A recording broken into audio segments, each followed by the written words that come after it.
The revolution will be broadcast. Doesn't that sound exciting to you?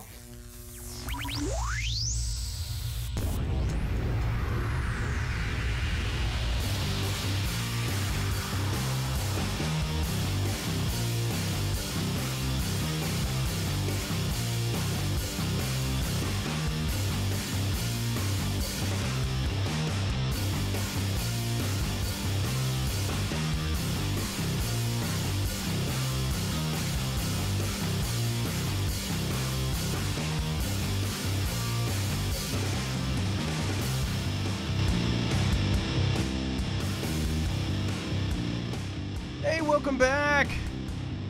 Welcome back, Shadow Nation, to the one, the only, mystifying Oracle Radio.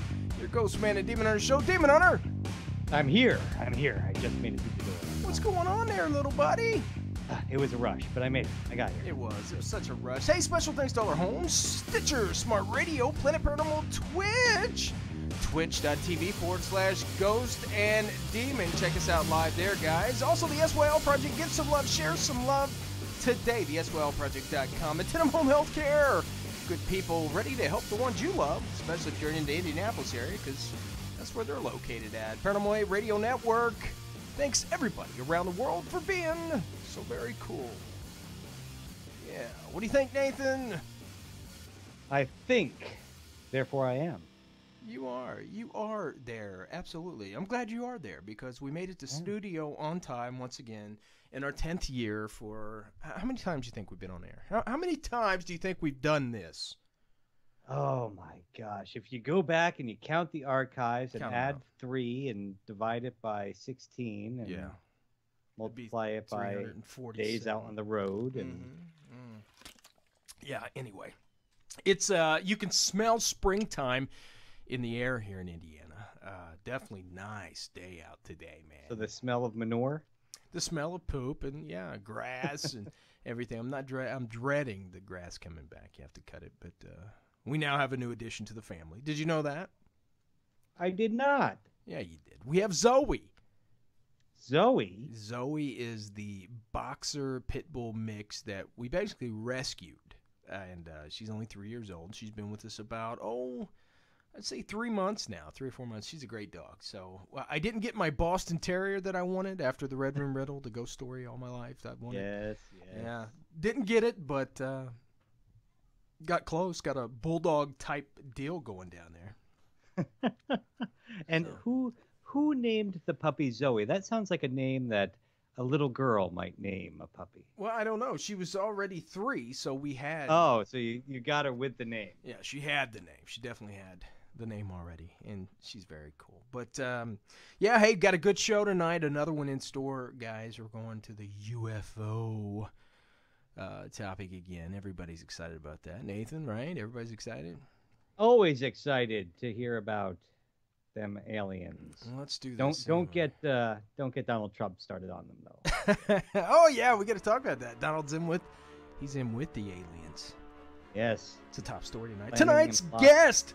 He's the owner of perhaps one of America's most mysterious places and author of Ascension Code. One man's fight to save himself, his wife, and his rescued animals from invading extraterrestrials, which turns into an epic battle. Tonight's guest says he fought and killed an alien gray on his ranch. The author and the owner of StarDust Ranch, Mr. John Edmonds, stops by studio tonight, guys. Very exciting. You made a lot of people in this field, Nathan, but very few, first time ever on this show, have I met a gentleman that says he did battle, hand-to-hand combat, with an alien from another world. Tonight, only at the home of the mystifying Oracle of Radio, your GhostMan&Demon Hunter show. Yeah. My first question for him is going to have to be, Sean, if he did battle, why haven't they showed up with all their ships and tried to take over? Well, maybe they're... I've watched the movies. I know. You shoot one, they all come running out. That didn't work good for Independence Day, did it? No, it did not. Well, they were set on killing us right away. Well, maybe it's like anything else, here. And if you get in a fight with somebody, a bar fight, and somebody dies, you have to be tried. And well, I guess that doesn't make sense, right? Because they would have to, there would have to be justice done. It's a lot there of will good be justice. A lot of good questions we got tonight. Nathan brings up a good point. Where are the men in black on this? Because, you know, if they are working with the government, surely they might have like life alert bracelets. You know, if an alien slips in that. No, we're not making light of it, guys. But, you know, on this show, we keep it light and fuzzy. But tonight, definitely, we're going to get to the bottom of it for you guys. Stardust Ranch is very interesting, Nathan, because we've had a lot of guests. Our eye in the sky, Mr. Ryan Burns, author of Skinwalker and Beyond, he's been on the show, and he's talked about another one of America's most mysterious places, actually owned by Mr. Bigelow, multi-billionaire real estate agent, basically, but that makes pods to go to space.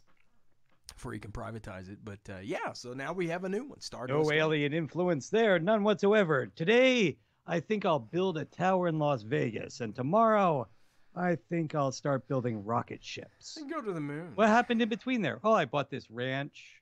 Yeah, I don't know. Anyway, you know, I started researching, and we've talked about this on the show before. So I started researching stuff for tonight's guest. And one of the big hot topics on this show, because we've had Jan C. Harzen on, the head director of MUFON, you know, Dr. David Jacobs about the alien hybrids. We've had a lot of cool cats on over the years, man. We have. Yeah, and, you know, I thought we'd bring this up. UFO-related deaths and disappearances, the top 5. I think it's 5. 1, 2, 3, 4. Let's do top 4, because there's only 4. But is there one in there you're trying to hide from the public, Sean? What? Are you working for the government, Sean? Is there a man in black standing right behind you right now? My beeper just went off. It said, stop. Don't read 3. Number 3. Before you read that one, I have to get in touch with my friends over at the One the World Illuminati. Order. That doesn't exist. And make sure that you know, it doesn't exist. Therefore, I can ask them if it exists, and we can talk about it. Well, there you go. Well, you know, not so well. It's fairly recent news. We constantly, seems like today, hear about missing aircraft. Yeah, and we've heard about it in the past, Bermuda Triangle, stuff like that. But here's a case. Brass aboard U.S. jet missing near Sioux, Salt Site Marine, Michigan. You hear about this one? No. Yeah, it says this was an actual article about it when it happened. Snow and low visibility today hampered planes searching for the United States F-89 Air Force jet fighter missing over the bleak waters of Lake Superior since Monday night. The missing plane was too high-ranking Air Force officers. They weren't high. They were too high-ranking Air Force officers aboard. They mysteriously disappeared at 7:55 p.m. after taking off an hour earlier from Kinross Air Force Base. I think I'm pronouncing that right. Kinross Air Force Base, south of have a drink. Of Michigan. We're not in that segment yet, so... Anyway, Kinross officials said that the plane was equipped with 2 rubber rafts, and each officer aboard wore a Mae West life jacket. The men were not identified. 4 DC-3s were Trenton and Centralia RCAF bases arrived today to take part in the search. The 2 pilots were never found. It doesn't say if the jet was found, though.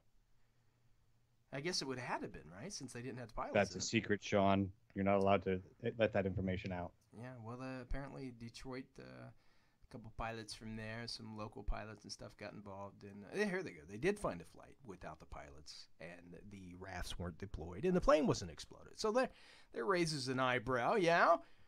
I guess so. Yeah, and then you got another one, Air Force jet missing over lake. 2 aboard plane 160 miles north. And this comes from the Keweenaw Peninsula at Michipitan Island, 160 miles northwest of Salt Site, Maryland, where 3 pilots, and the plane was found down without the pilots or the rafts, life-saving devices deployed.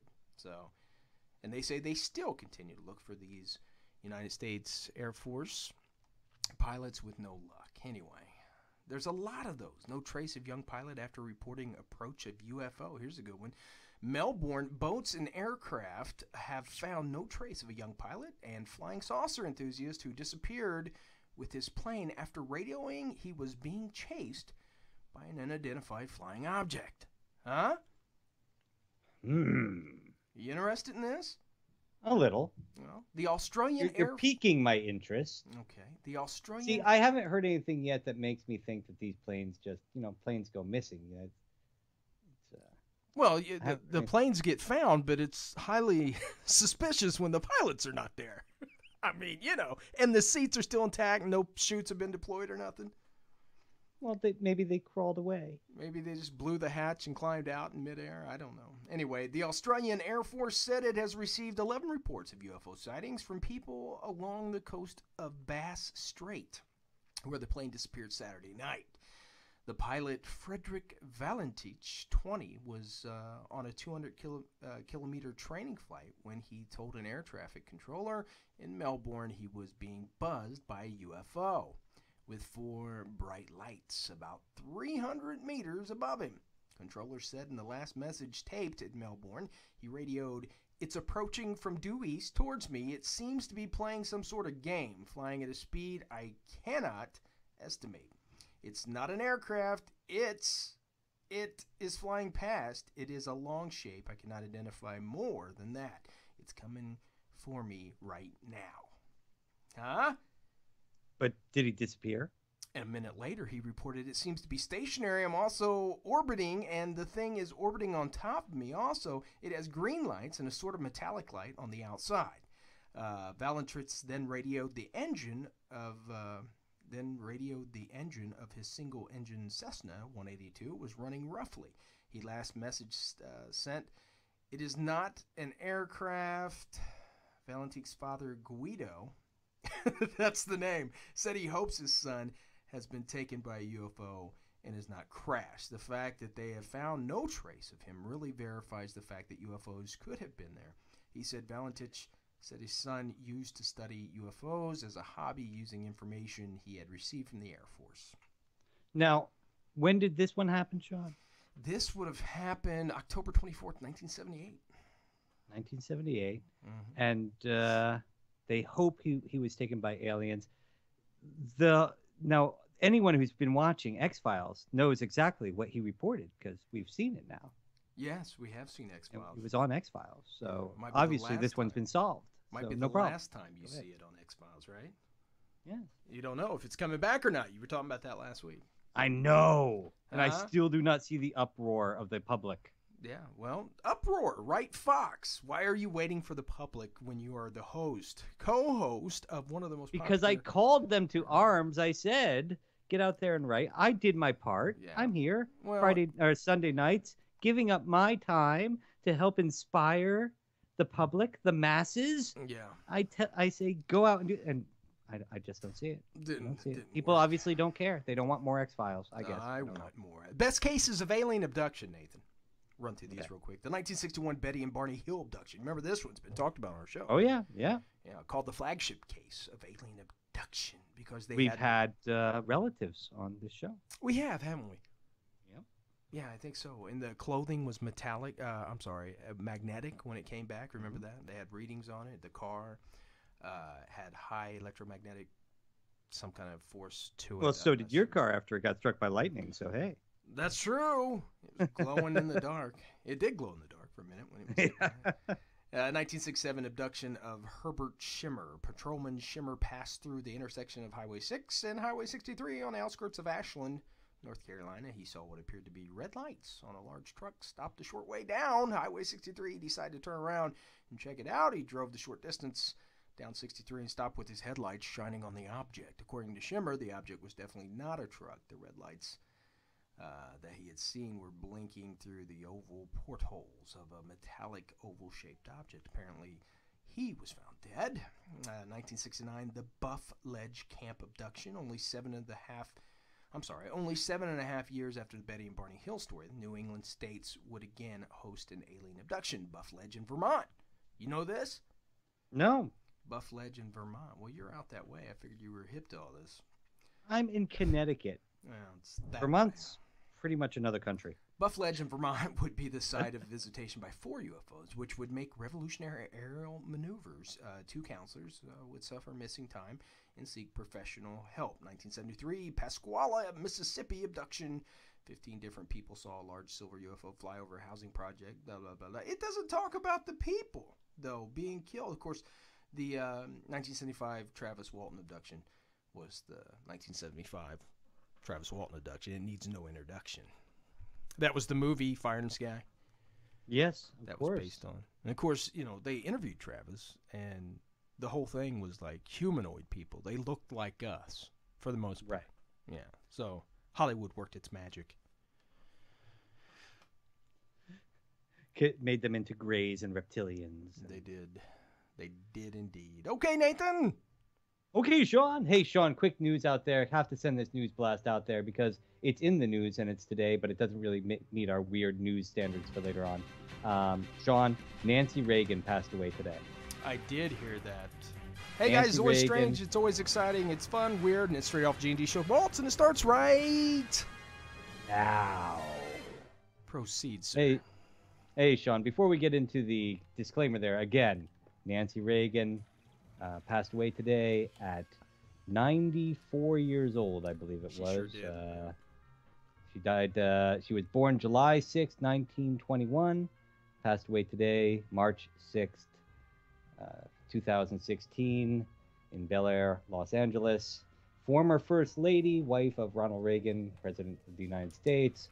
And, yeah, just... I was just talking about her yesterday, and today, you know, I must be psychic.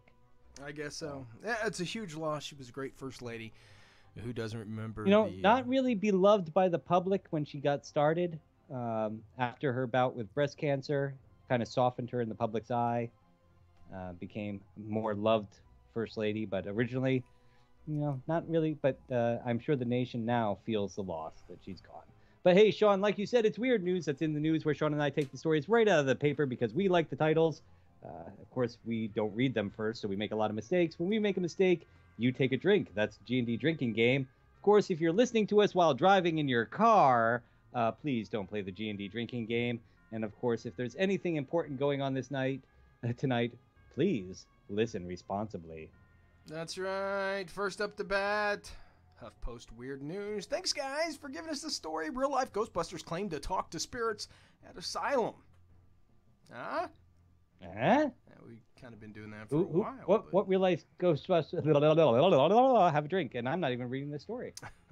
What real-life Ghostbusters have not claimed to speak a ghost in an asylum, Sean? Well, let's find out. That's right. Yeah, a lot of us. That's what I was saying. Who you gonna call? This is from 2 days ago, guys.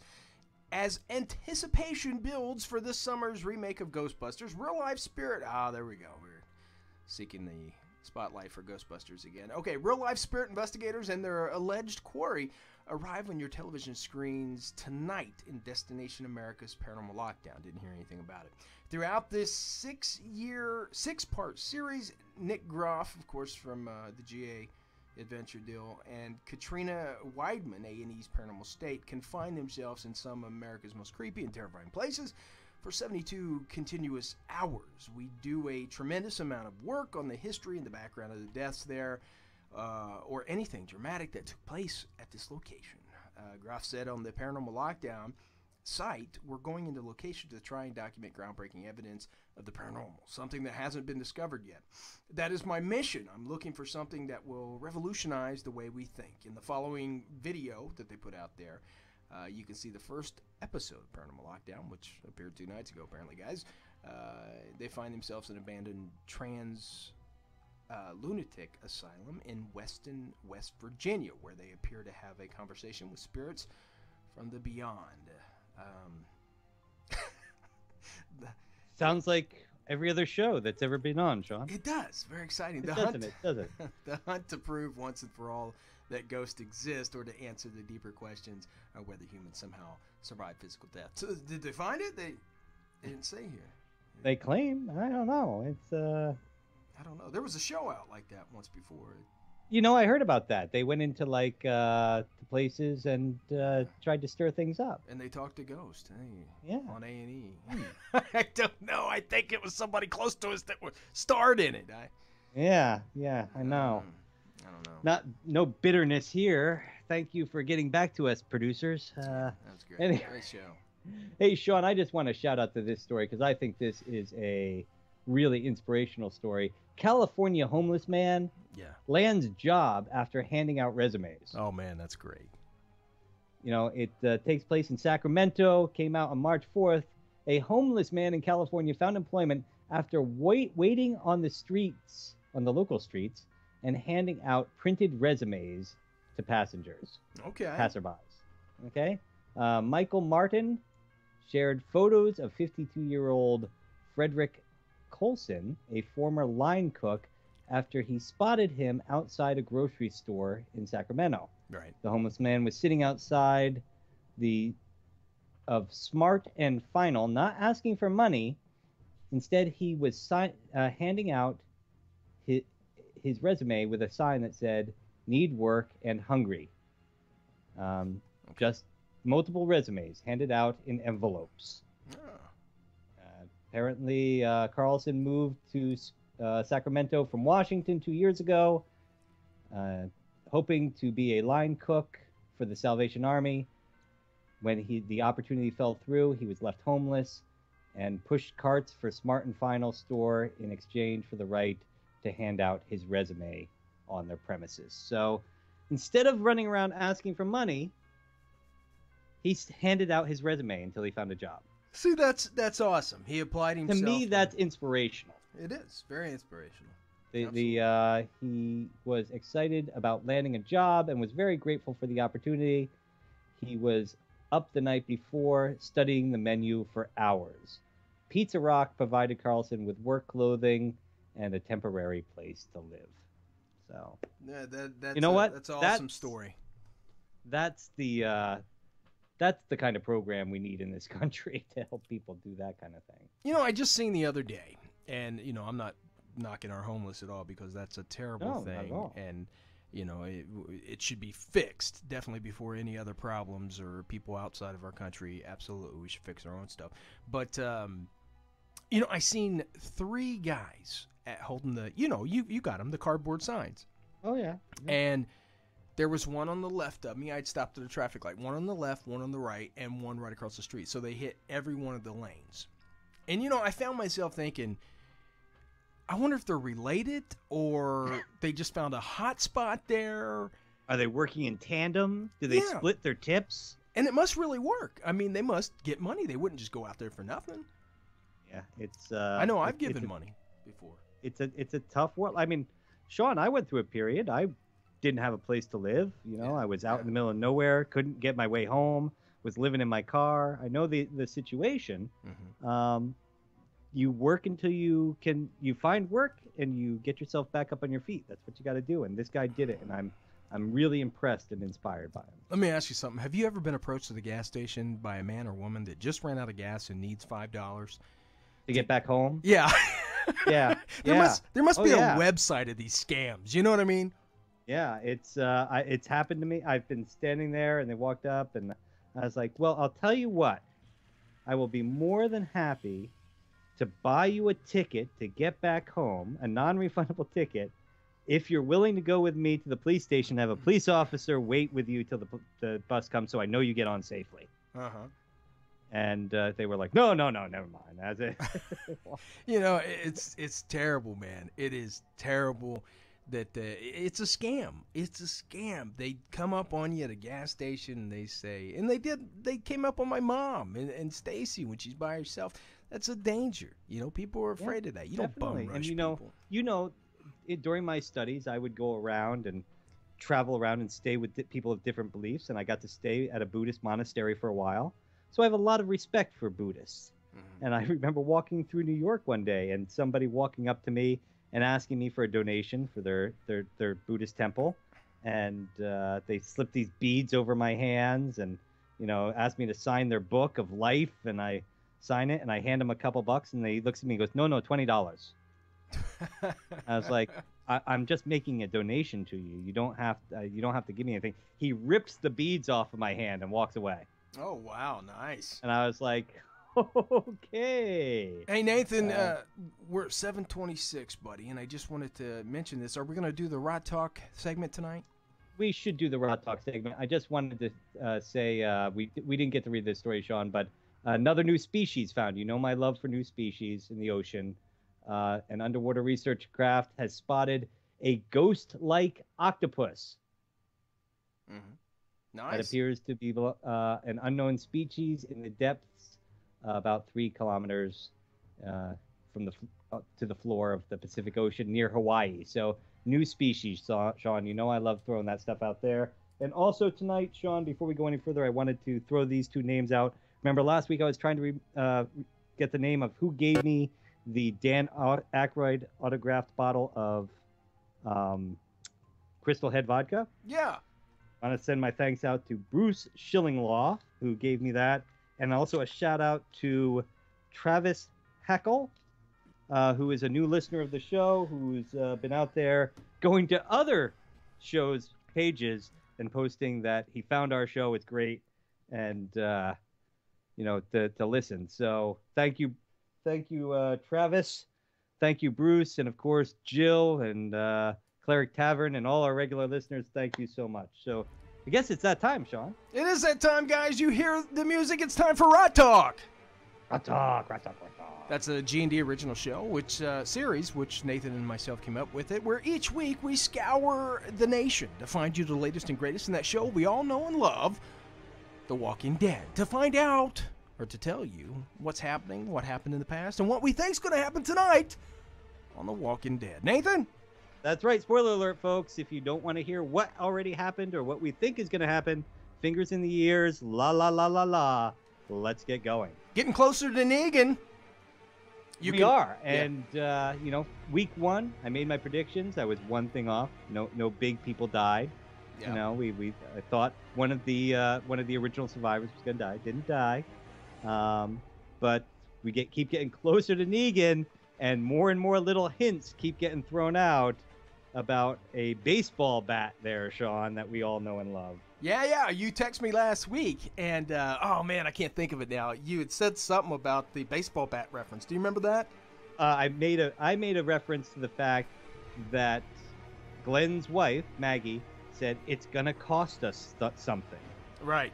When they were discussing going to battle with Negan's group, and you mentioned that when they described Negan's attack, when they first showed up, they killed a young boy because he had to make his point right off the bat. Right. Yeah. Right off the bat, he made his point. It's funny, and I know we're running out of time here, but we know what's coming, or at least we know what the comic books say, and enjoy these next few episodes with Glenn, because I got a feeling they're going to follow the comic book deal. But I found it interesting. Andrew Lincoln Rick Grimes has come to the point where they're like, hey, can you go, we're going to go take out these guys for you, no prob. What happened to the old days where Rick was like, nah, not our problem. We're going to take care of ours. Sorry. Now they're like, yeah, we're going to go kill every one of them. We'll be back. So do you think it's a good idea? Of course, bleed out what you know about the comic books. Just forget that. But do you think it's a good idea to load your group up in a van? If it was you, load your group up in a van and say, we'll just go out here. We know nothing about these people except they're harsh. They come and beat your butt and they take your stuff. We're going to go blow them up. What do you think? Well, I kind of think that the survivors are becoming the Hessian soldiers of modern day. Because we all remember the story of the Headless Horseman, Sean, one of your favorite stories, a Hessian soldier. These soldiers were soldiers that their only import-export was mercenary work. Yeah. And that's what the survivors have become. They become mercenaries, and this is their bread and butter. They know what they're doing. And, of course, that leaves us with the question, will one of them be taken prisoner? Will it be Glenn? Honestly, I got a feeling that a red-headed soldier is on his way out. Really? Yeah, I think it's coming. I think that Glenn is too important to their current storyline, and that we're going to lose a red-headed soldier in all this, Sean. We'll find out, guys, tonight on The Walking Dead. I seen you lost your cool last week, and you posted on Talking Dead, hey, man, because they had they said one of the greatest fans of The Walking Dead on the show or whatever, and you're like, hey, dude, we've had like 5 of the 8 on our show. You know, I seen you'd lost your cool. You're like, come on, everybody. But hey, we got to go to break. We have to go to break. And Sean, what's our band this evening? Well, first, our guest, guys, just a reminder, he's the owner and an author of, he's the owner of America's Most Mysterious Place and author of Ascension Code. One man's fight to save himself and his wife and his rescued animals from the invading extraterrestrials. Mr. John Edmonds, owner of the StarDust Ranch, stops by, guys. Tonight's band is Red This Ever. Name of the song, I Like Halloween. Yeah, 1980s. Nathan. Yeah, definitely. Nathan, Shadow Nation. We'll be right back. I like Halloween.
Hey, this is Tom Braidwood, a.k.a. Frolicki from the X-Files. You're listening to the Ghostman and Demon Hunter Show. Enjoy it, because I know I do.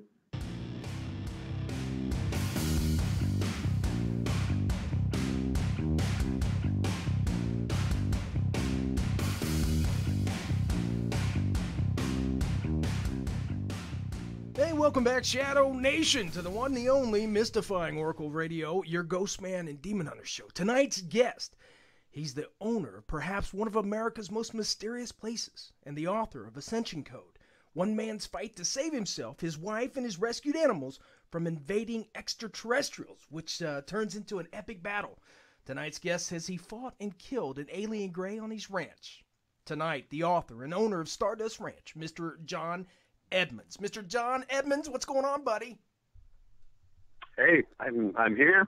In fact, I've just been out working on the property all day. So. Well, thanks for taking the time, buddy. We know you're busy. You got a lot of stuff going on. You have, what is it, Hopeful Hooves, the charity? That's right. We do a equine therapy and equine rescue program, and we've been doing it off and on for, God, I don't know, forever, since like 1998. And we rescue horses that have been abandoned in the desert. Some of these horses are starving. They've been everything from dying of thirst to you name it. We bring the horses back to the ranch. We retrain them. We retrain them to work in programs to help our vets, right, to help kids with disabilities, and usually women that are survivors of domestic violence. That seems to be something that really works out real well to help people. Do a lot of horses just get abandoned in the desert? Unfortunately, since 2008, there have been hundreds of them, and we've only been able to save a few of them. We currently have 19 horses on property. My God. I'm from Indiana. Nathan's from Connecticut. That's just something you don't see every day. Horses roaming around, you wouldn't think people would do that, but I guess it's cheap to some people that think that way instead of going to a vet, right? If they're sick or... Well, the thing is this, and that is that it costs, for the bare minimum to take care of a horse in Arizona, it costs about $3,000 a year per horse. Wow. And, I mean, that's like if you're actually know people and get, good prices on hay and on all the supplies and, medical stuff. So, horses are really, really expensive. And, here in Arizona, the recession has just really been terrible. A lot of people out of work, a lot of people lost their homes. Yeah. And, a horse is a luxury that unfortunately people take on, and then they realize later on that if they had to choose between feeding their horse and feeding their children, they're going to feed their children. Right. But aren't there like agencies out there that if you have a horse and you can't keep it, you can put it up for adoption or something, not just leave it in the desert? People are ashamed. What happens is that, they just keep putting off facing the consequences, and, it's kind of like sliding down a plate glass window financially. They just keep sliding, and eventually they get to the point where they just look at the horse and they say, wow, you got to go. And they load them up. They take them out in the middle of the night out in the desert, and they say, wow, horses are wild. There's wild horses all over, Arizona, Wyoming, Colorado, just all over the West. And so they figure a domestic horse isn't that different than a wild horse. Maybe they'll figure it out. And so they just let them out of the trailer, and, they dash back to the house, sort of the midnight, kind of thing. And I know where they take them off, because they've been doing this now for many, many years.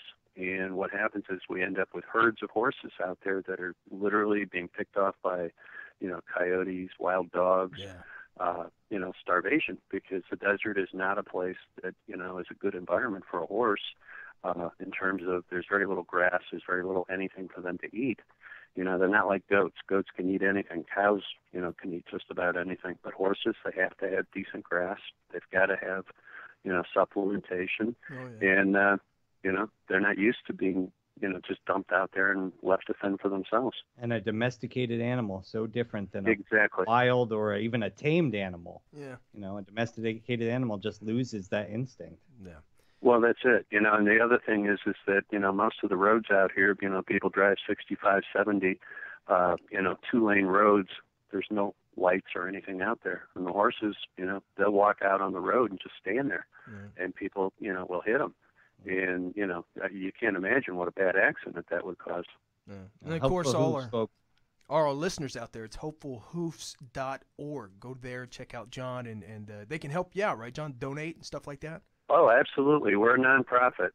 This is something that, I started doing Hopeful Hooves because of the fact that I was working at the Arizona State Hospital as a therapist and as a counselor. I got my back broken by a patient while I was on duty there. and I ended up having to go through a lot of rehab in order to learn how to walk again. Yeah. And at the end of it, I started working with horses. And the horses have an unconditional love.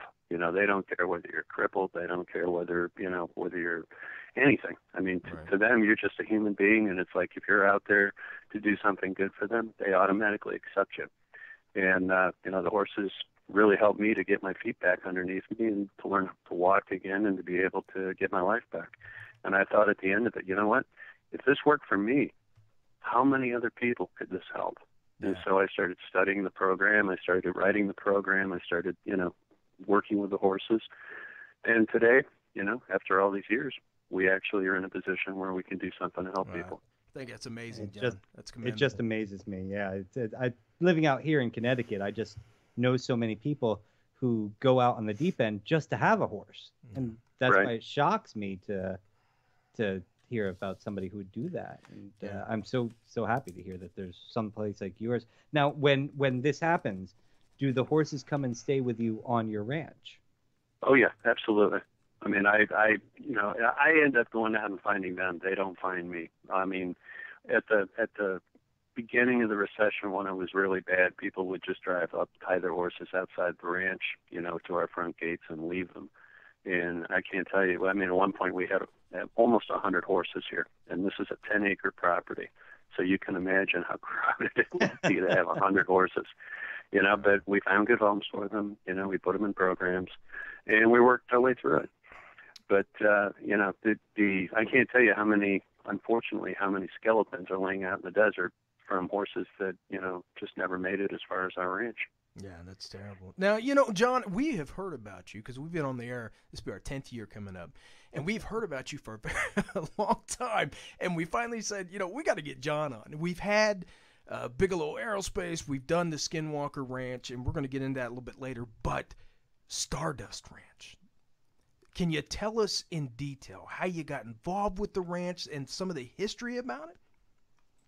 Sure, I'd be happy to. My wife and I bought the ranch June 1st of 1996. We were not looking for any kind of paranormal or ET kind of situation at all. All we wanted to do was just have a ranch out in the desert, far away from, the city lights, and just to be able to, relax and take it easy and have a good time, be able to ride horses or do whatever we were going to do. Yeah. And, lo and behold, we bought this place, and from the very first day on, we started having issues, and it's been like that now for 20 years. It'll be 20 years June 1st, and we're still the original owners. We're still doing exactly what we came out here to do, and we've had a lot of encounters with ETs. We've had a lot of encounters with what looks like ghosts, spirits, lots of ET. Aircraft in terms of UFOs, and it's just an ongoing thing. Now, John, it happens every week. Now, John, a little information about you, because you say you went out there to buy a ranch to get away from the city lights, but you are not, what somebody would technically expect to be a rancher. You're a very well-educated man. Yeah, I've got a master's degree. I've got a bachelor's degree, counseling, social work. I spent a long time working with the Superior Court of Arizona. I worked with City of Phoenix, writing and designing programs for substance abuse counseling. I've done a lot of things, professionally. I was in the music business. I still work with, music and doing things. And I'm, a writer. I'm somebody who works in broadcasting. I do a little bit of everything. I've always believed that, if your heart tells you you should try something and it's positive and you have good intentions, you should go try it. Absolutely. Now, you said you and the wife were the original owners of the ranch. Does that mean that there was no one before you guys that had the property? No, I'm saying that, see, it's kind of weird. This property was built in 1977, and, excuse me, it's had a number of owners over the years. But this property has just been kind of like a slow-motion train wreck as far as most of the owners go. Yeah. The original person who built the ranch built it as a surprise for his wife, and he got it all done, and he's like, "Come on, honey, let's drive out there. I got something to show you." and she was horrified. She's like, terrific, thanks. And it was like, yeah, I mean, it just kind of like, I'm sure it kind of blew his mind at the time. But it's 2 hours to the closest grocery store. She didn't like it because she didn't like the energy. She said that she felt like she was being watched, and she just got really creeped out by all of it, you know. And she's like, why do you want to live, you know, way the heck out in the middle of nowhere? Right. And so that didn't go well. And he ended up, I guess, selling the ranch. And the next people that bought it were a family that bought it with the idea that they were actually going to do ranching here.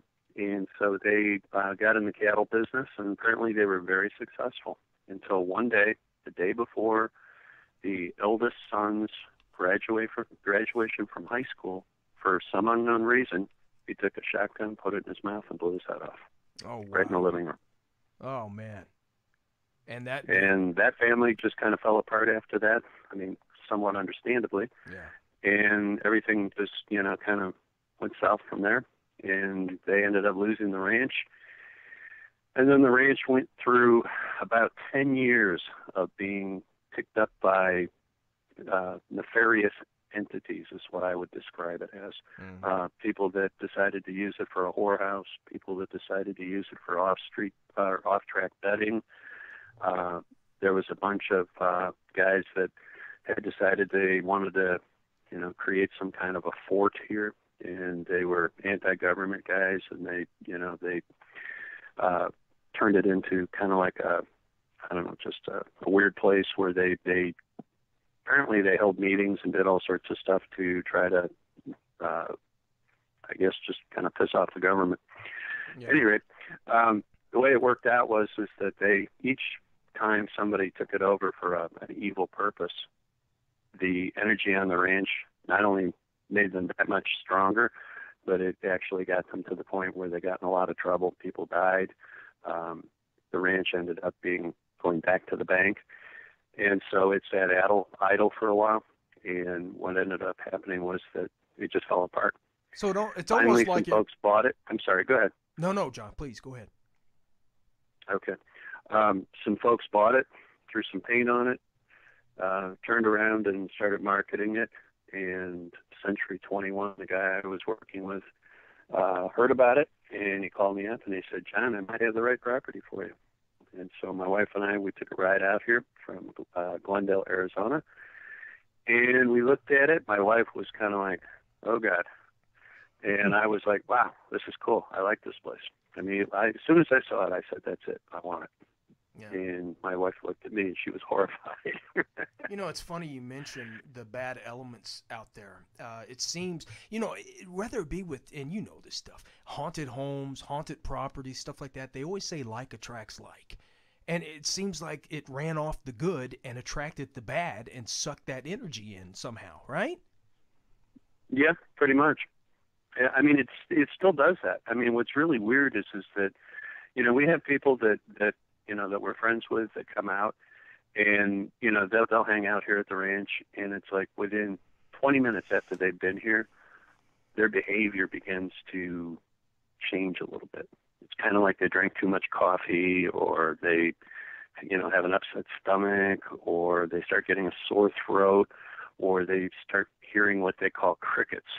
At least that's what they tell me. And it feels like they're having sort of a high frequency sound in their ears, almost like a bad case of tinnitus. Yeah. And I've been here so long that, you know, I just ignore it all. It doesn't really bother me. I don't get worried until I start seeing stuff that I got to pull a sword out for. That makes me ask too, because before Sean even asked, I was thinking of this. Do you and your wife ever feel that energy, realize like you're arguing or you're having a really bad day or something, and just look at each other and go, it's not us, it's the ranch? Yeah, actually, we see that sometimes. I would say probably maybe once a month.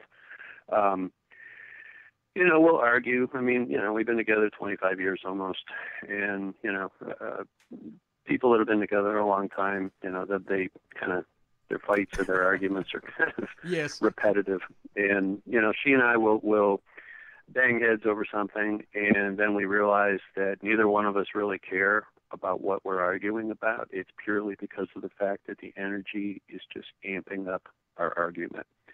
And then she'll look at me and I'll look at her and she'll say, let's get off the ranch and go get some coffee. And we do. We just get in the truck and off we go. We'll go get coffee or whatever. And usually by the time we get the gates locked behind us, we already feel better.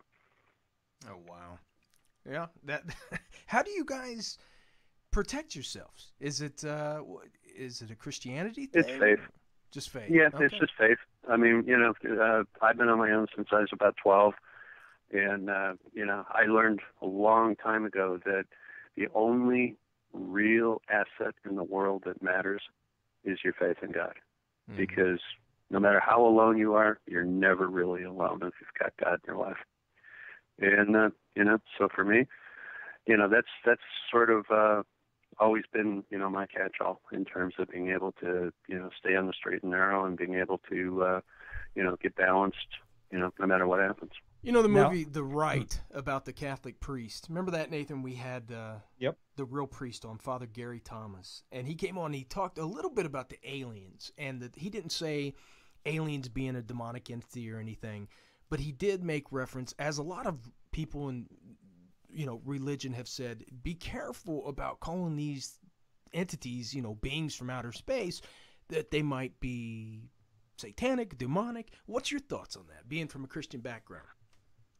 Well, I would tell you this, and that is that, over the last 20 years, we've had enough experiences where we've met enough different ETs that they're kind of like people.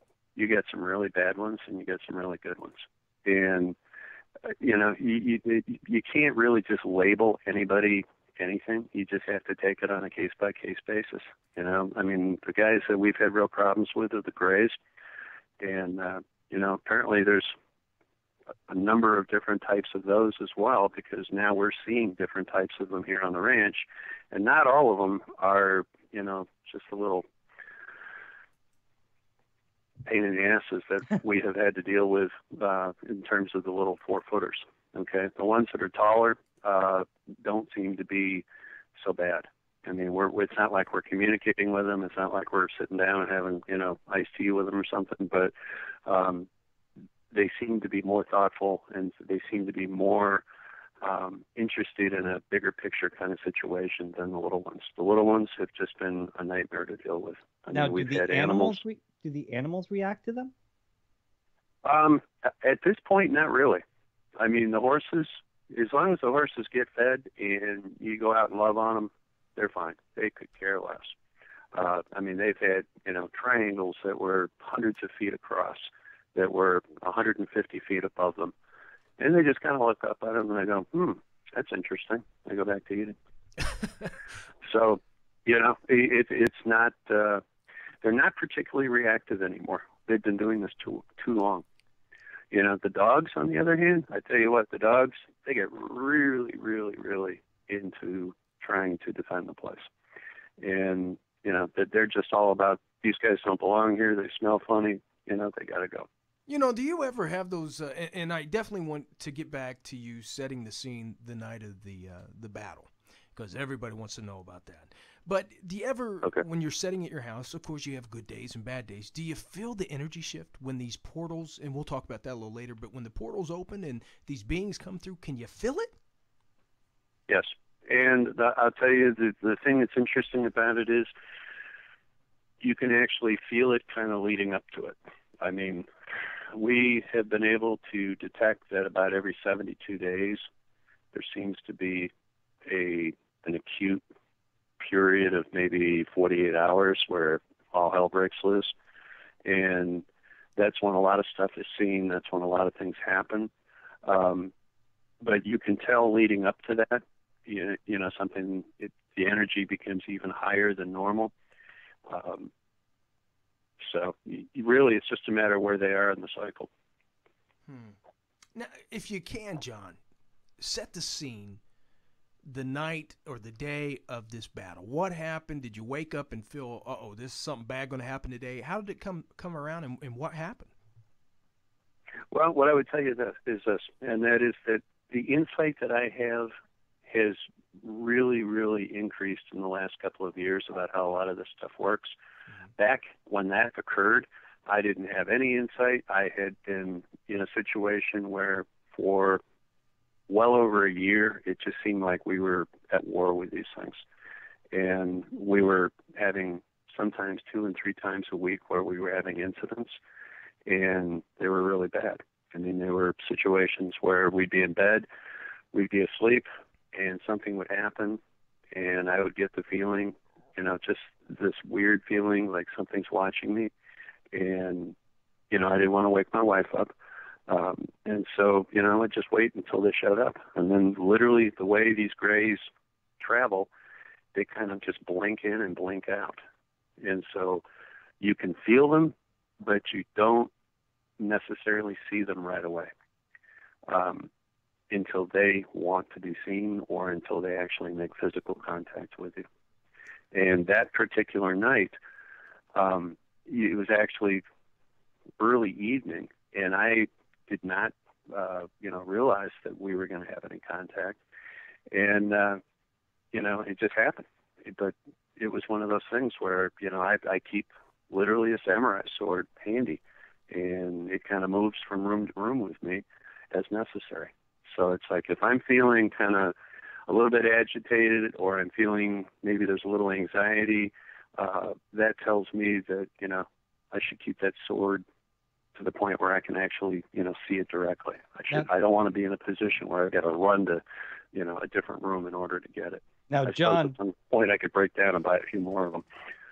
John, in your previous line of work and my previous line of work, normally if somebody would tell me that when I feel agitated, I have to have my sword with me, that would normally be a bad sign. Well, I understand, but the thing is this, and that is that, I mean, you get the joke. Okay, I got it. I get the joke. I get the joke. I would tell you this, and that is that everything that has happened here is based on personal experience. And, we've had so many professional people come through and check this thing out and see it for what it is. It is what it is. Have you considered real. Have you considered putting up like cameras just around the property so you can keep an eye on everything? Yeah, I got to tell you, and this is going to sound bad, but, things cost a lot of money these days. And, spending what I spend on, keeping these horses fed and keeping the ranch up, just to keep the horses fed properly and do all the medical, do the work with the dogs that needs to be done, our expenses for the animals run about $30,000 a year. Yeah. Okay. And I can tell you right now, we don't even get a third of that in donations every year. Oh, believe me, Sean and I understand that. Our rule is cheap is good, free is better. Yeah, exactly. And it's like we just don't have the money to be able to go and put in some kind of exotic, video system. I'd love to have one. I mean, I have told people that, this is an ongoing situation. We've already demonstrated that we're doing our part and that, we're going to continue to do our part. So if somebody wants to donate a video system, it's tax deductible. Bring it out. Put it up. Absolutely. Look it up. Put your money where your mouth is. I'm good with that. Yeah. Everybody wants to get behind a project, it seems, until you say, "Hey, we're open for donations." Wait a minute. Yeah, but and that's why I tell people, you don't have to get money. I mean, we love money, but you know what? If you want to do something that's going to, specifically help a specific aspect of this ranch, we'd love to have a front end loader to be able to, clean up our pens and to be able to, move things around the property. If you got one that's just hanging out somewhere, sitting around, you don't want it, donate it. I'll give you a tax deduction. Well, we're going to have to. If you guys decide that somebody wants to put up a video system inside and outside the house with a DVR, no problem. We can do it. Now, that would not be something necessarily that I could give a tax deduction for, because it has to be something specifically for Hopeful Hooves. Right. It would be a security system for the ranch. Yes, for the horses. Yeah, I guess it would probably, we could probably work it out. It's just that we are very, very, very good about making sure that everything that we do is totally legitimate. And so, we don't cut corners when it comes to anything with the taxes or anything like that. We have to be very, very responsible about it. Well, Big John, the burning question on everybody's mind, you've answered, been asked 1,000 times. You fought this thing. You won. You said they don't really appear. I mean, they do, but you don't see them. They're in and out. What's different about this little booger that decided to, hey, I'm going to come out and I'm going to face this guy? What was different about this entity, and where's the body? Everybody wants to know that. I know. Everybody wants to know about the body. Right. What I will tell you is this. If you don't take the head off when you kill him, the body stays. If you just run them through and you don't have a chance to do anything further, they just disappear. That's the whole thing. I had picked these things up and beat them against the brick walls of my house because I didn't have a weapon, and to the point where the fluids were squirting out of them and they just disappear. If you get them with a sword, you run them through, what will end up happening is that you'll probably get some kind of material on the end of the sword. You will see the fluids coming out of them. It's not really blood. It looks more like some kind of fluid, like an oil or some kind of, almost looks like transmission fluid, to tell you the truth. Oh. Yeah, okay. I got a picture on that. Now, when this guy came, okay, this happened in the house, the battle, right, John, or outside? Yeah. Almost everything has happened inside the house. I've never been really fortunate enough to be able to get my hands on one of these things outside the house. Yeah. So you're watching TV or you were in bed. I didn't know if you had said, and all of a sudden you hear something behind you, or this thing just walk up on you and come at you, or what? Well, I mean, we've had two. There seems to be two areas that have the most contact. The master bedroom, usually when we were in bed, and it would be sometime between midnight and 3 a.m., or we added about 1,000 square foot sun porch on the back of the house before it goes out to the pool. Yeah. And for some reason, they seem to like to land, for lack of another reason or another word, in that area. Now, they always come in threes or more, so they never just show up by themselves. You know, it's funny he says that, Nathan, because John's talking about the threes, and as long as we've been in the paranormal stuff, again, people always say the Holy Trinity and 3 a.m., midnight to 3, the witching hour, stuff like that. What do you think about that, John? I mean, think there's any correlation there?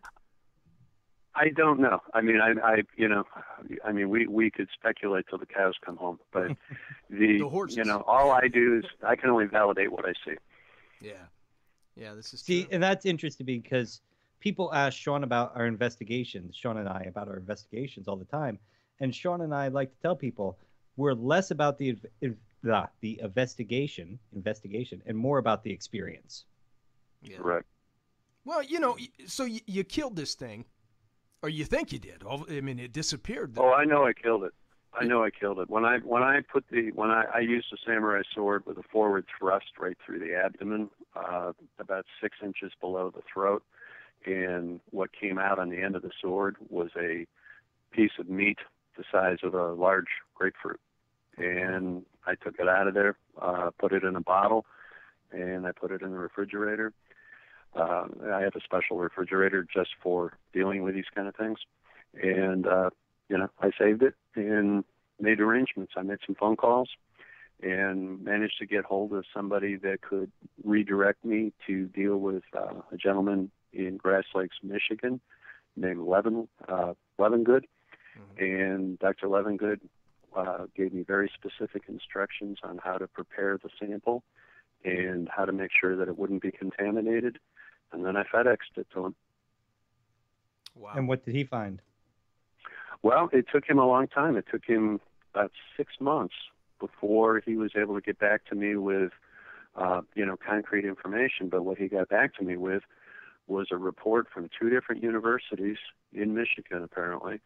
And what they said were, this sample does not match anything on this planet. It's neither animal nor is it plant. It's more like a combination of both. They found chloroform in the sample, and it appeared to be part of the actual tissue, like embedded within the tissue. And then on top of that, they found, protein strands and tissue that would almost look like animal tissue, but it wasn't the same. And they could not link it to any other animal or plant on Earth. That's interesting, And so Dr.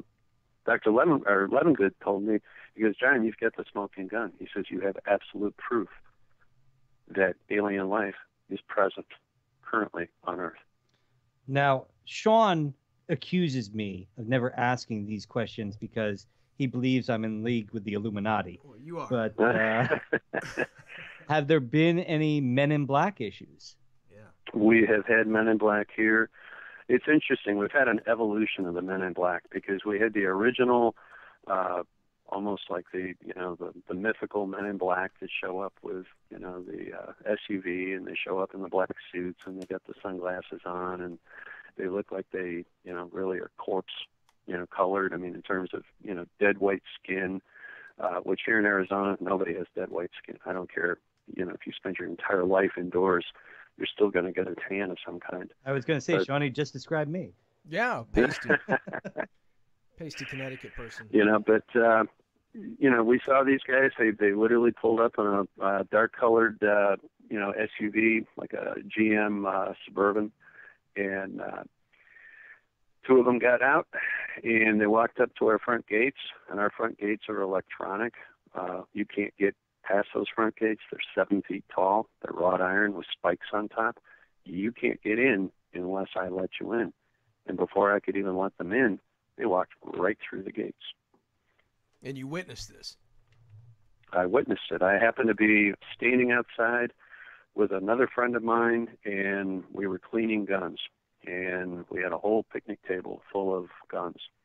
And they walked right up through the front gate, right up the path, walked up, stood about 8 feet away from the table full of guns, and without revealing who they were, where they came from, or why they were there, they had no identification. They refused to show identification. They told me that that I should no longer make any more reports on the internet about the lights in the sky that we see or any of the other events that were happening. And I looked at them and I said, "Hey guys, what's on that table over there?" and they just kind of looked at me, and I said, "Do you see that AK-47 over there? Do you see that AR-15 over there? Do you see all those handguns over there? Yeah. Today's gun cleaning day. Mm-hmm. You picked the wrong day to come." Right. And they just kind of looked at me. There was no expression on their faces, very deadpan, and they turned around and walked away. That was the end of it. Now, and one of the questions I had, John, of course, about Bigelow Aerospace and the Skinwalker Ranch. I know all about Bigelow Aerospace. With all his money and stuff, I hear, when he had NIDS and all that, they were going around, they were grabbing this land, they were grabbing these people, they wanted to research all this. You come out with the StarDust story, and it's amazing at the stuff you're finding. And here's a regular Joe helping the community, helping these animals. And you say, "Hey man, this stuff's real." You're not even putting cameras at you. Like, I can't put up the money for it. We don't need you to tell us this place has aliens and ghosts and stuff. It does. So if you guys want to do it, go ahead and do it.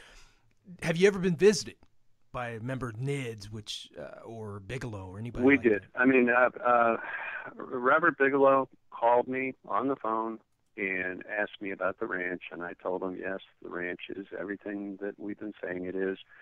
And he said, "Would you be willing to have one of our teams come down there and do an examination of the ranch and interview you?" And I said, "Sure, whatever is, if it's going to lead to more, understanding of what's happening here and get more facts and get us to the point where, we can get a big picture idea of what's happening, right, I'm all for it." So they sent 2 teams down with 2 different vehicles. One vehicle never even got here. It was loaded full of gear, and I guess it got about 4 or 5 miles from the ranch, and it just dropped dead. And they ended up, no matter what they did, they couldn't get it going again. They ended up having it towed back to Nevada. The other one showed up with 2 guys, and they spent, 3, 4 days here, 5 days, every day, doing interviews with me, doing interviews with my wife, walking the property. We did reenactments of the various different highlights or lowlights, whatever you want to call it, of the various incidents that occurred here. They, told us that they used to be FBI guys that, were hired away by Bigelow. And we did everything we could do to cooperate with them. They told us at the end of it they would provide us with a comprehensive report with pictures and video. And guess what? We never saw anything. Yeah. We've still, to this day, never received anything from them. But I used to get calls 3 and 4 or 5 times a day directly from Robert Bigelow because he wanted to buy the ranch. The problem was he didn't want to pay anything for it.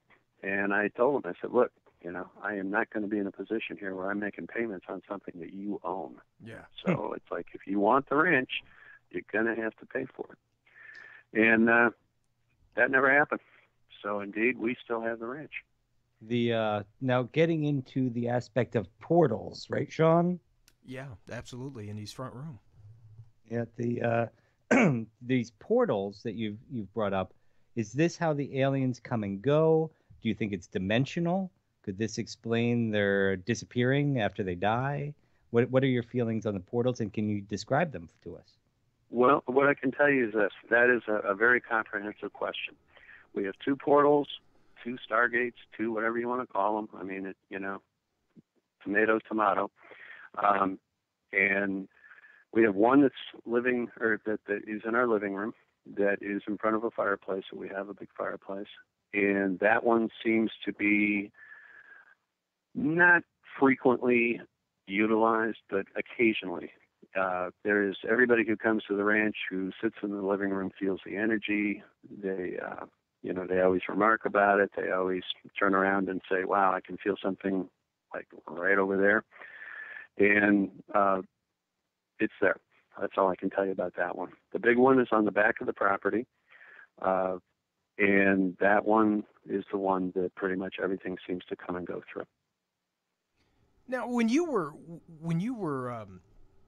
well, let me start out with this. Your book, Ascension Code, okay? Right. Ascension, of course, everybody knows, it's the act of rising to an important position or a high level. Why the title Ascension Code? Well, I'll tell you, I've lived a pretty wild and woolly life, and I've been pretty much a survivor. I've done, a lot of people like to describe my life as being somewhere between like a Marvel comic book and Forrest Gump. It's just how it is. But after I got the ranch and we moved out here, I had to literally become sort of a different guy. I was no longer the tough guy from Chicago that basically met force with force head on. I had to become more thoughtful. I had to become more evolved. I had to become somebody that was willing to look at all the different aspects. And I had to start realizing something, and that is that, and this is something that my wife really taught me as much as anything, and that is love and kindness are the keys to everything in the world. It's the keys to being able to make whatever you want to have happen in the world occur. Because as long as you fight fire with fire, and as long as all you ever do is, respond with violence, you're never going to get anywhere. You get a lot of scars on you, like I've got, a few bullet holes, a few knife wounds. Right. But you know what? You're not going to get yourself any closer to trying to become who you really want to be in life. And I realized after killing 18 of these different things, the Greys, that I wasn't getting anywhere. All I was doing was basically, just holding my position, like somebody who was, trying to hold a hill in a war someplace. But that wasn't getting me anywhere, and I wasn't feeling good about it. And, I was miserable. Here I'd spent well over $1 million on this ranch out of my own pocket. And, I just felt like the whole thing was a failure. And I had just gotten to the point I was so depressed I could hardly stand it. And a friend of mine in Hawaii called me up named Tommy Hawk's Blood, and literally for 3 years he kept saying, John, you got to tell your story. You're not getting anywhere the way you are. And, you feel, depressed, shamed, angry, the whole works. And, where's it taking you? And I finally thought about it, and I prayed on it a lot. And I just said, you know what? You're right. we're not getting anywhere. It's time to tell the story. It's time to give the world an opportunity to be part of this and to help us to try to come to a better understanding. That understanding is truly the ascension process. Well, that absolutely lets me know exactly what the thing about the brandings. I thought that actually, the Ascension Code, I thought that might have something to do with it. Can you explain the brandings and the notion of what or you think it is, these brandings? Well, it's kind of a weird deal, like everything is here. But what happened was my wife and I were sitting in the living room, literally just watching a movie. And it was probably, I don't know, it wasn't that long after I did the Carrie Cassidy interview where she came out to the ranch and they did all the filming. And for no good reason at all of a sudden, I felt like somebody had laid a red-hot brand right on my right lower leg where the leg meets the ankle. And for about 6 inches there, it literally just created this incredibly painful, like a brand. And that's all I know about it. I mean, it took about a month for the wound to get to the point where it was semi-normal again. There's a scar. But I really don't know what it's about. I wonder if now, it's a friend of mine, go ahead, John, up in Nevada, had exactly the same experience. Different she's type, a woman, different very type attractive scarring. woman. Was it a different type scarring, John, on the branding on her? I honestly, I haven't really studied it to be able to tell you that. Yeah. All I can tell you is that when I described it to her, she goes, "John, that's exactly what happened to me." Yeah. And I said, "Well, what is this about?" And she said, "That is something that I'll have to tell you in person." And I haven't had a chance yet to sit down with her, so I don't know what her point of view is, but she wants to discuss it with me over the phone. You know, I got to ask you, John, and I know we're running short on time. We've kept you over, brother. I'm sitting here looking at my alien right now. I have a 7-foot-tall alien in studio. I call him Alien Bob. He's a statue. Yeah. And I'm watching him out of the corner of my eye going, oh, what's going to happen here? But when you were battling this thing, people want to know the smell, the sound. Like if we were fighting, you'd hear grunting and groaning. What's the sound? What's the smell? What's the feel? The smell is horrible. I mean, they smell like spoiled meat. Oh. So if you can imagine like a piece of, big slab of meat that got thrown out in a dumpster on a, hot July day, and had been sitting in there for, 10, 15 hours, has that really just, like, oh my God, it smells like death. Yeah. That's what they smell like. Sounds? Did he make sounds? Sound-wise, they don't make a lot of sound. I mean, the only time I heard anything was when I, ran one through with a sword, and it went. That's about it. Just the air. Yeah. Yep. Well, there you go. There's sign. There's another piece of the puzzle with the people that believe they're demonic. The rotting smell, Nathan. That's a classic demonic demon infestation. I'm not saying that I agree with that. Absolutely. I don't know, but it's funny the similarities between these things. I mean, who would have thought an alien smelled like rotting meat? Well, I mean, it's like I said, it just happens to be this particular brand of alien. I mean, it's not they don't all smell that way. And after all, Sean, I have shared hotel rooms with you, and the smell's not that much different. Well, John, I tell you, I know we're running out of time, and I'm going to let Nathan take it over, brother. But what you're doing with Hopeful Hoofs and the things you're doing out there are amazing. And you believe in God, I believe in God, and you got to be blessed. And you would think that with this ranch, maybe what's kept you safe is your faith in God. And well, it's my faith in God and the love of my wife. I mean, my wife and I, we sat down, when we realized that we'd kind of really stepped in it as far as buying this place. Yeah. And we just kind of made a whole bunch of rules. And those rules have really, really worked for us because they allow us to shift in terms of perspective almost immediately when something starts to happen here.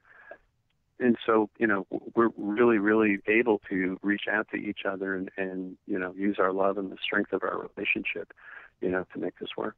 This is the last question, Nathan, I swear to God, and you can take it away. The pictures, John. I got to ask her. Everybody's going to be mad. The film crew came out. They took these pictures on your ramp, possibly the only ones we know, or clearest ones we have of what we believe to be actual alien grays. How did you get these pictures, or how did they? Well, I mean, they called us up, and they said, look, we want to come out and help. And they were friends of Tommy Hawk's Blood, again.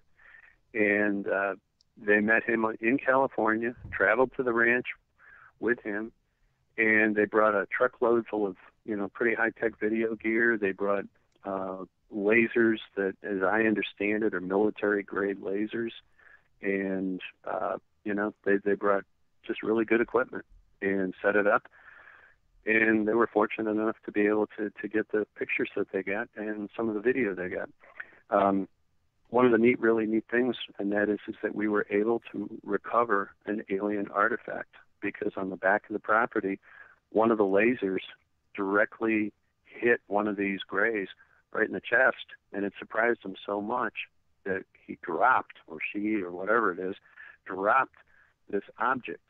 And this object looks like almost like a rock, but it's got an insignia or emblem etched all the way through it. You can see right through the rock. And so we have that. So we actually have an alien artifact. And Bigelow hasn't offered to buy that from you? Oh my God.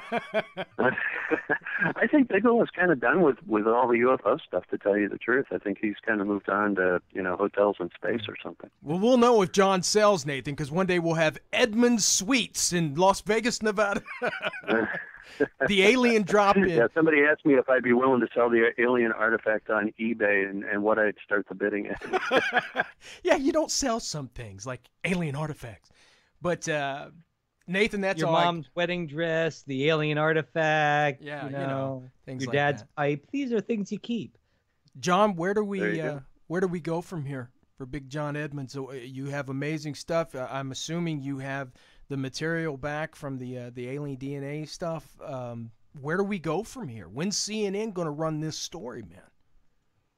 Well, it's weird because with all the different radio interviews we've done, we are starting to, get television shows that want to do interviews.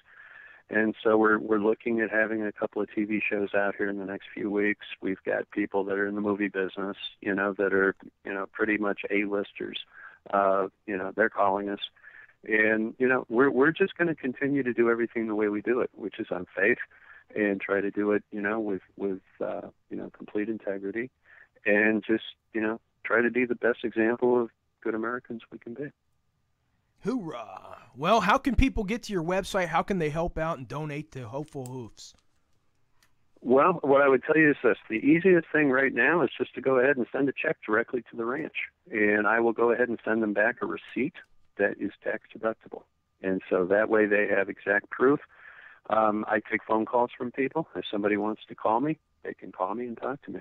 The ranch is open to people with good intention that want to do something to increase, the information about the ranch. So it's like, if there are people that are, scientific experts, engineers, people that are more than, just people that want to just come and, treat it like alien Disneyland. Yeah.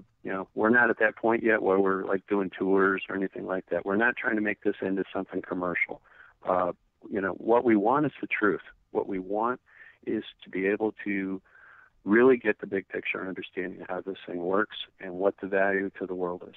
Well, I tell you, John, course, we would love to come out. Of course, John, you said that people can contact you. They can find your information at johnedmonds.info. That's your website. Actually, what I would tell you is this. Go to johnedmonds411@gmail.com. That is my email that I use for this purpose.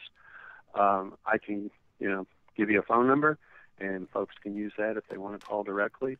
But I would ask people that are only to call me if they are serious about trying to do something, as far as, doing something with the ranch directly. I'm not, like I said, we're not Alien, Holiday Inn or anything like that. No Disneyland. Well, I tell you I'll give you that number if that's okay. Absolutely. Yeah, after the show, we'll get that number.